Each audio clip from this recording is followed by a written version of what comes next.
Israeli বাহিনীর জন্য এটা একটা নতুন আতঙ্ক, ফাইবার অপটিক ড্রোন।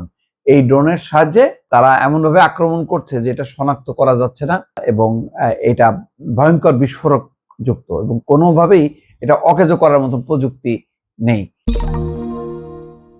ইসরায়েলের সামরিক বাহিনী এইবার সত্যি সত্যি বিপদে পড়ছে, কারণ হিজবুল্লাহর গেরিলারা তারা এমন এক প্রযুক্তির ড্রোন ব্যবহার করছে যেটা ভয়াবহ।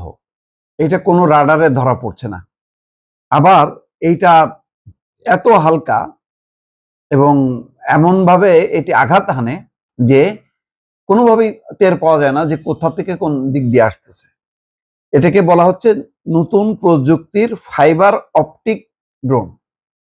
এগুলো রীতিমতো বলা হচ্ছে যে ইসরায়েলি বাহিনীর জন্য আতঙ্ক হয়ে দাঁড়াইছে। তো সেটা কি? নতুন এক অস্ত্র ব্যবহার করছে গোষ্ঠীটি। তাদের লড়াইয়ের ছোট আকারের ফাইবার অপটিক ড্রোন ব্যবহারের হার বাড়ায় দিছে। প্রতিরক্ষা বিশ্লেষকদের মতে এই ড্রোনগুলো তৈরির খরচ যেমন কম, তেমনি এইটা শনাক্ত করা বেশ কঠিন। এই ড্রোনের সবচেয়ে বড় বৈশিষ্ট্য হলো এগুলো সিগন্যাল জ্যামিং প্রযুক্তির মাধ্যমে অকেজো করা যায় না। অর্থাৎ আপনি অকেজো করে ফেলবেন, মানে উড়ন্ত অবস্থায় কোনো সিগন্যাল জ্যামিং এর মাধ্যমে এইটা করা যাচ্ছে না। এইটা হচ্ছে বলা হচ্ছে নতুন আতঙ্ক। এই ড্রোনগুলো কোনো তারহীন সংকেত বা ওয়্যারলেস সিগন্যালের বদলে সরাসরি ফাইবার অপটিক কেবল বা তারের মাধ্যমে অপারেটরের সঙ্গে যুক্ত থাকে। তার মানে তারের মাধ্যমে এটা যুক্ত থাকে, ফলে এগুলো নিয়ন্ত্রণ করা তার জন্য অনেক সহজ এবং নিখুঁত। নিয়ন্ত্রণ করতে পারে, মানে যদি উড়ে উড়ে চলে তো সেটা নিয়ন্ত্রণ করতে পারে না, কিন্তু এইটা তারের সাহায্যে যুক্ত থাকে এবং এটি নিয়ন্ত্রণ করা যায়। এবং এই তারের বিস্তৃতি প্রায় 15 কিলোমিটার পর্যন্ত হতে পারে, মানে যেখান থেকে করে 15 কিলোমিটার। তার মানে তার থাকাতে সে নিয়ন্ত্রণ করে কোথায় কোথায় অ্যাটাক করতে হবে সেই আরো নিখুঁতভাবে সে পরিচালনা করতে পারে। এতে ড্রোন চালকরা নিরাপদ দূরত্ব থেকেই হামলা পরিচালনা করতে পারছেন। অন্য একটি সূত্রে বরাত দিয়ে সিএনএন বলছে, হিজবুল্লাহ এই ড্রোনগুলোতে শক্তিশালী বিস্ফোরক যুক্ত করেছে।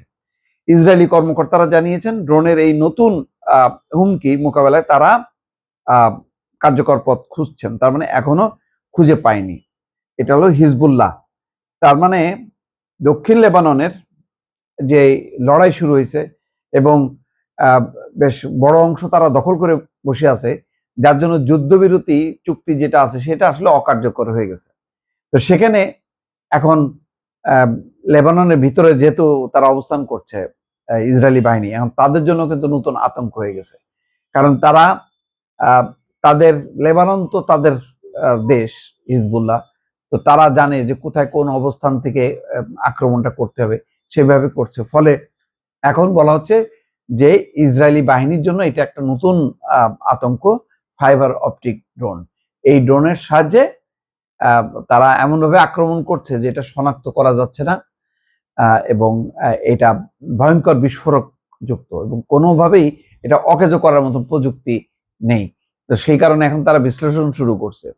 তার মানে এই নতুন এই অস্ত্র এইভাবে ব্যবহার হবে, এটা ইসরায়েল বাহিনী কল্পনাও করতে পারেনি।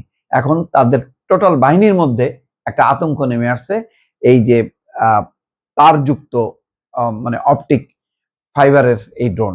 দর্শক।